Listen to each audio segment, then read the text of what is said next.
Qué tal, queridos amigos? ¿Cómo están ustedes? Muy buenas tardes, muy bendecidas tardes. Bueno, el día de hoy me gustaría hablar sobre un tema, ¿verdad? Que yo sé que todos lo conocemos y todos lo hemos vivido de alguna manera, pero hoy me gustaría tocarlo de manera personal, es decir, ¿y yo dónde me quedo? Soy de estas personas. El tema del día de hoy es la agresividad en el lenguaje. Es decir, cuando hablamos, cuando nos comunicamos, podemos ser agresivos, podemos ser dominantes, por ejemplo. O sea, realmente estoy enojada con alguien, ¿no? Me molesta algo, mi marido, mi mujer, mis hijos, y a veces no me doy cuenta cómo los agredo, cómo los puedo lastimar, cómo los puedo herir. Y ya que lo hice, ¿cómo borro las palabras?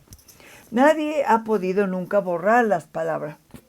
Lo más que podemos hacer es reconocer que hicimos mal y pedir perdón. Pero hay frases, palabras que duran toda la vida. Por eso es que es muy importante que cada uno de nosotros tenga cuidado al hablar.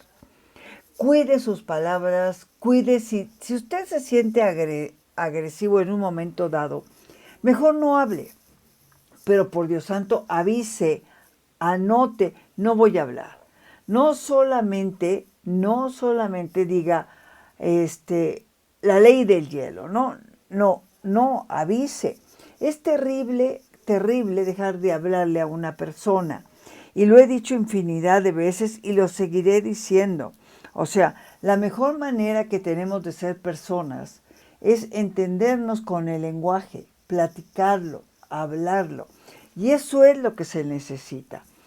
Pero hay una gran diferencia entre hablar y ser agresivo.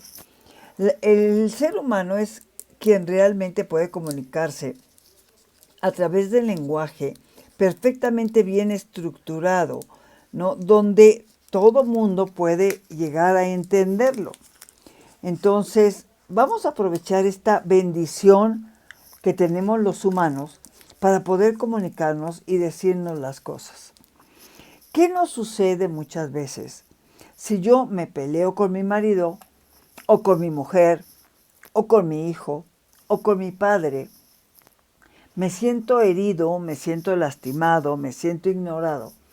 A lo mejor cuando voy a reclamar o a ver un reproche o a desahogarme, muchas veces voy a tratar de dominar la situación y muchas veces voy a ser una persona muy agresiva.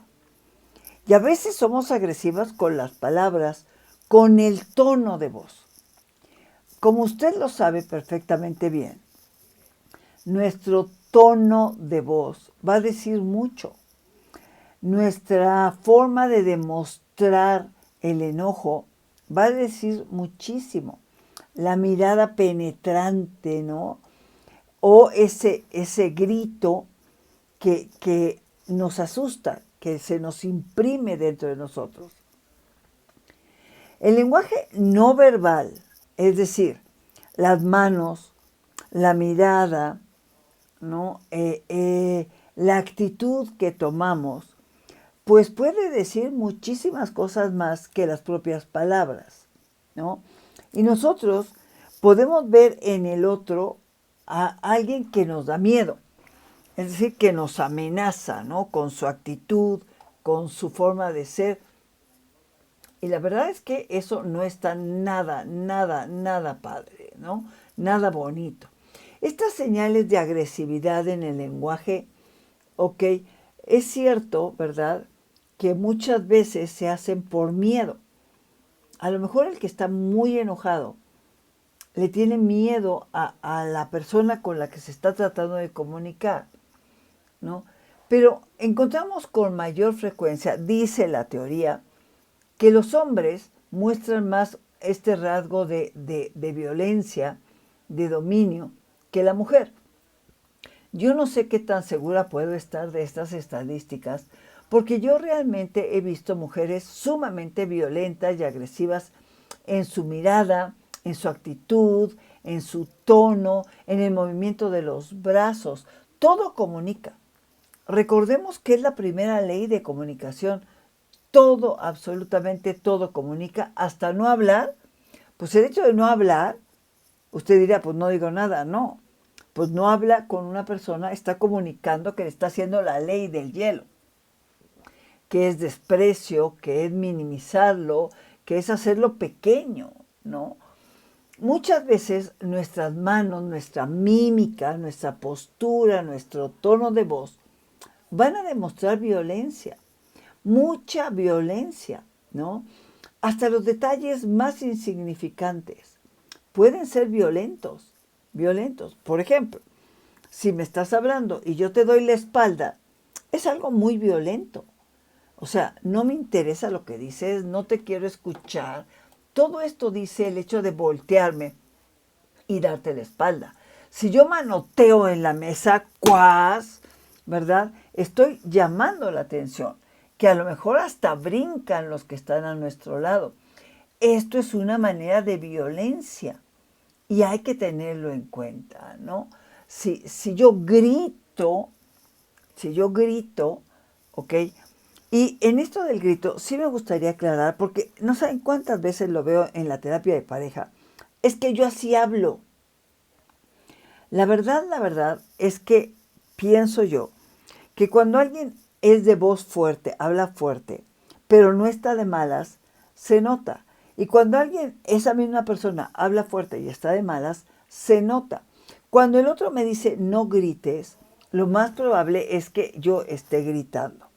Y recordemos que el grito, en el fondo, es miedo, ¿no? Tengo miedo y por eso grito.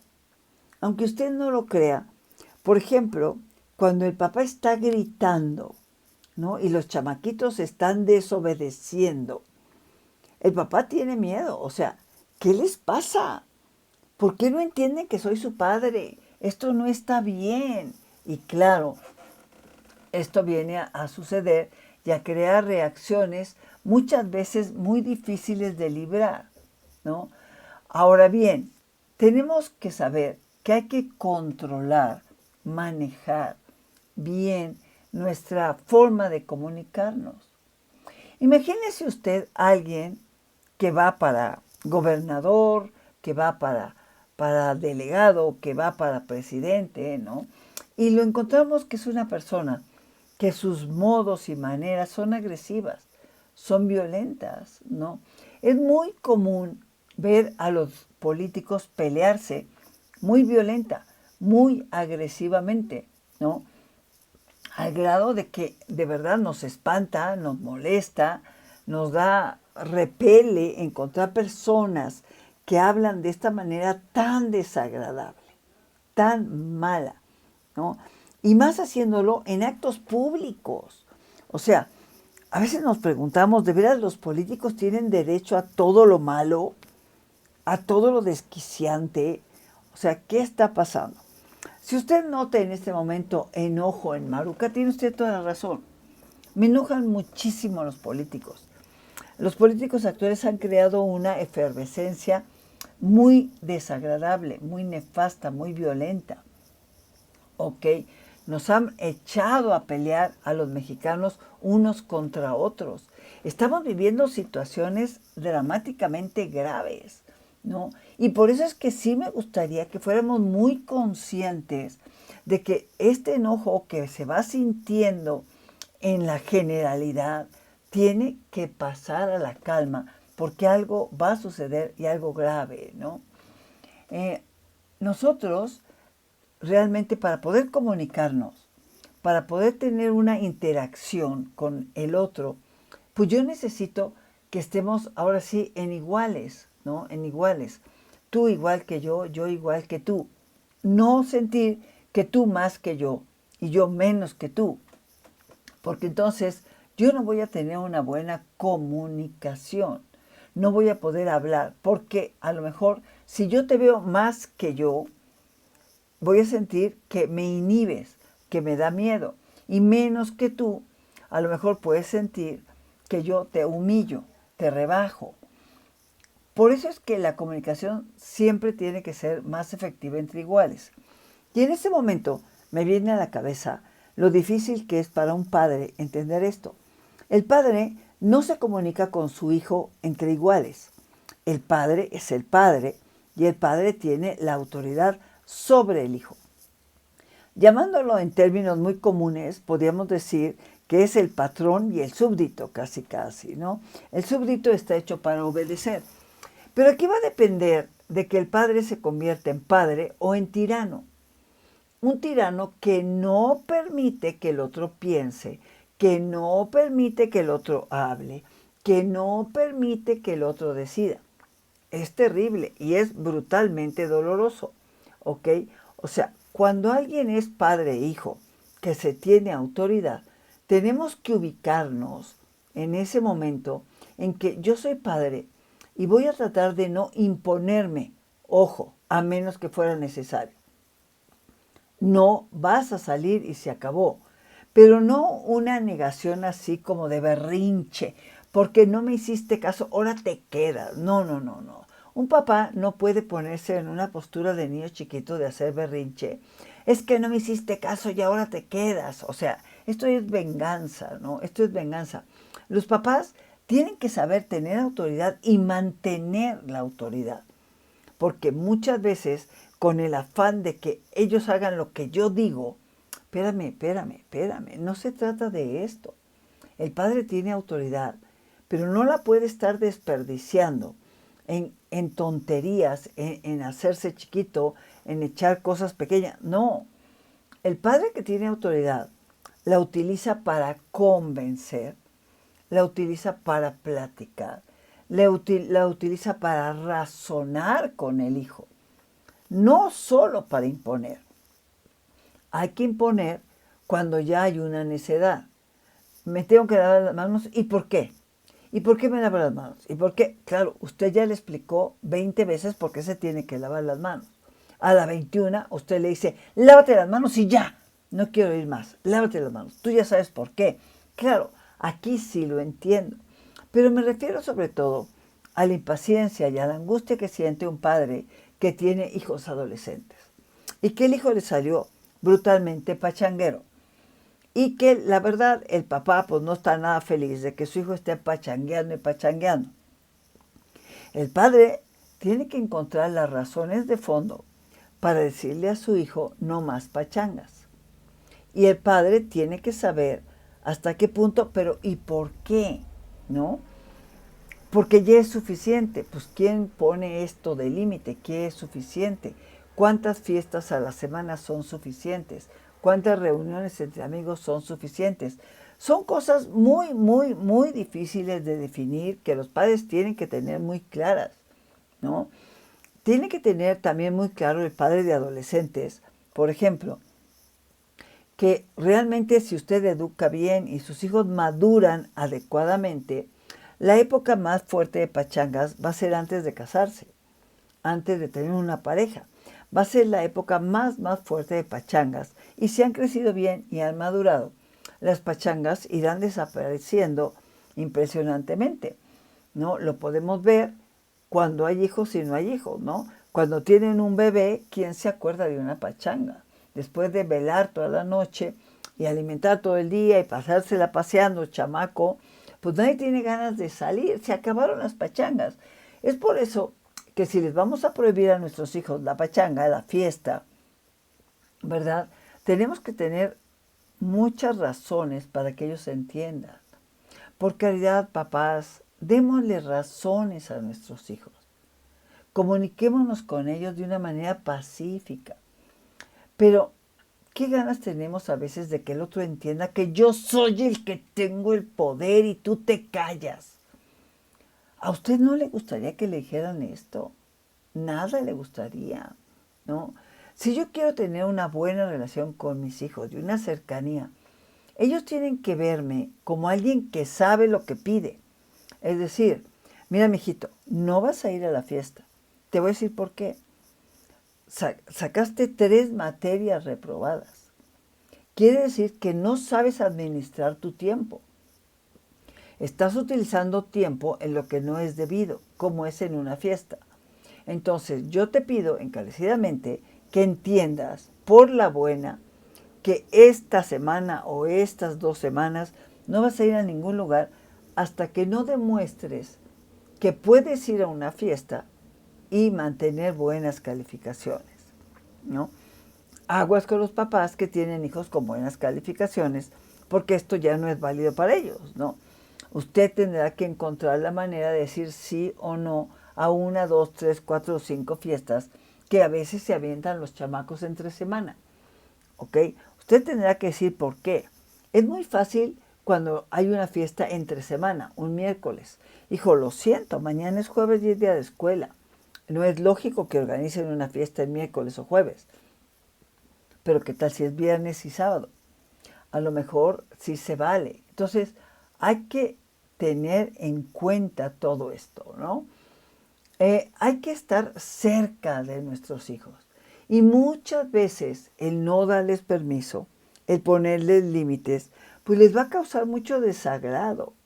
Y les va a causar, pues, como alergia, ¿no? O sea, hijo, yo ya me quiero ir de mi casa, mi papá está loco, mi mamá también, o sea, no sé ni por qué me niegan ir a la fiesta, porque no lo entienden, no lo pueden ver. Entonces, vamos a cuidar eso, porque el hecho de que no lo entiendan y no lo vean, no les da autoridad para que lo hagan. Hay que tratar de explicarles, ¿no? Hay que tratar de enseñarles, pero esto es básico que los papás lo sepan. Un papá, una mamá, un esposo, un hijo, hay personalidades que son dominantes y agresivas, ¿no? Hay que ver qué sucede, qué está pasando, ¿ok? O sea, una persona, por ejemplo, que quiere controlar todo, ¿no? Y que al mismo tiempo es muy agresiva, se va a expresar en todo su físico, en su tono de voz, ¿ok? En un sentido nefasto, desagradable, en un sentido como retador, ¿no? Hay de ti porque yo aquí mando, porque tú no, porque sí. Y el ser violento con un hijo, y te estás, porque si no te rompo toda tu carota. Y oiga, oiga, oiga, párele.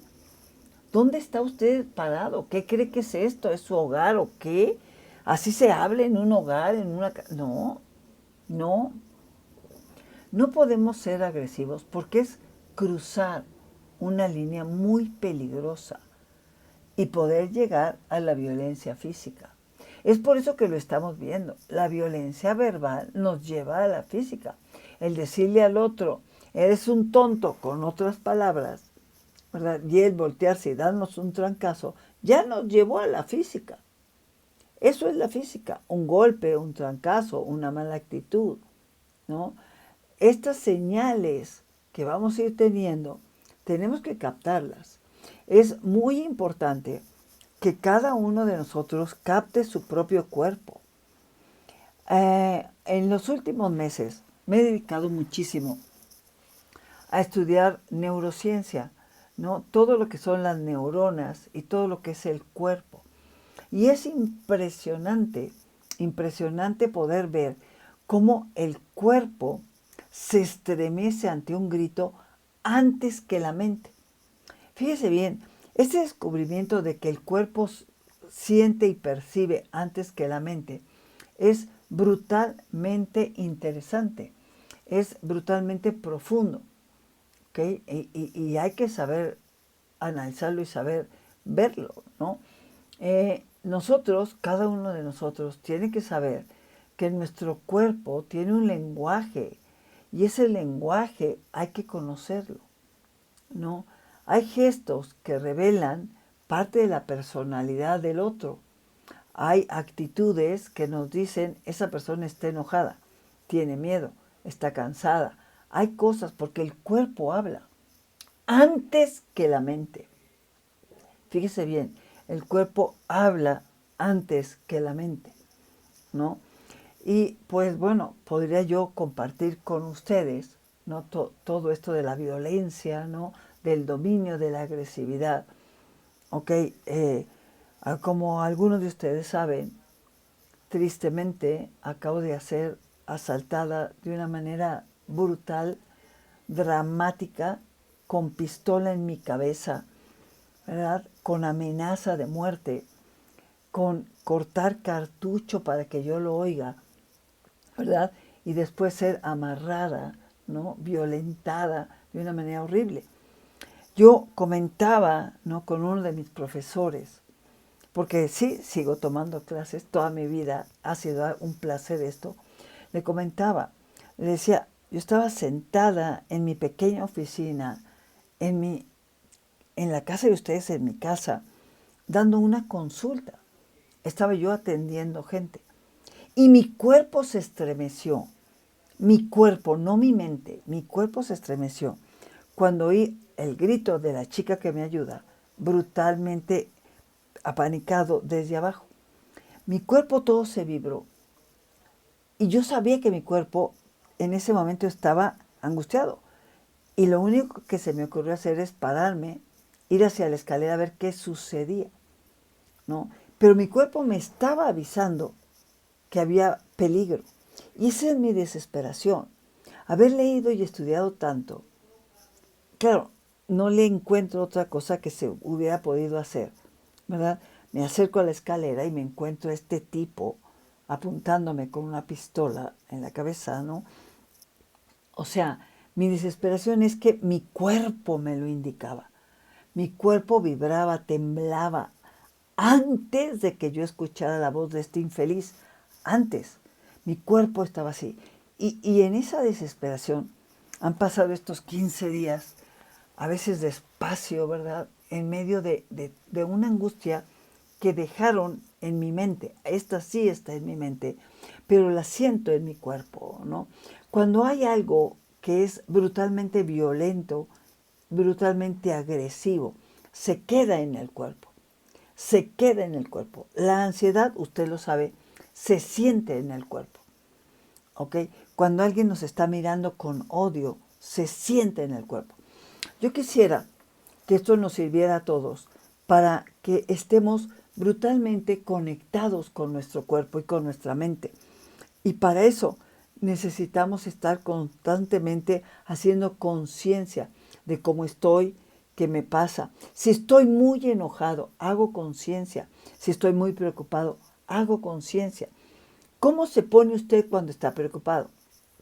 Hay gente que en la preocupación llora, hay gente que en la preocupación se enoja, hay gente que en la preocupación grita, hay gente que en la preocupación se queda mudo. ¿Cómo es usted en la preocupación? Porque su reacción puede ser violenta, su manera de mirar puede ser agresiva y tenemos que cuidar esto porque muchas veces con la mirada, por ejemplo, tratamos de dominar al que tenemos enfrente y a veces utilizamos un lenguaje sin medida, duro, difícil, violento, que hay que tener cuidado, ¿ok? Tenemos que saber que nuestros ojos pueden manifestar, usted lo sabe, las emociones, ¿no? Pueden nuestros ojos realmente, o sea, pueden proyectar enfado, desprecio, orgullo y alegría y amor, ¿no? Pero esto se ve en los ojos. Hay gente muy soberbia, se le ve en los ojos, ¿ok? Muchas personas que son agresivas hacen uso del contacto físico, ¿no? Por ejemplo, nos tocan, nos aprietan el brazo, ¿no? O hacen el signo de silencio, de cállate ya, con su dedo índice sobre la boca, ¿no? Lo palmean, ¿no? Y cállate, cállate. Claro, esas son personas que dominan, ¿no? Que cruzan la frontera y que realmente nos faltan al respeto, ¿no? Invaden nuestro espacio personal. ¿Cómo es el espacio? Es ese espacio que tenemos de distancia de unos con otros.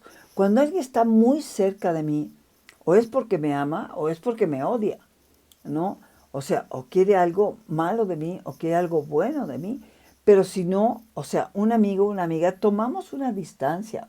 Vea usted cómo está una mesa y cómo estamos sentados. Hay distancia entre un comensal y el otro, ¿no?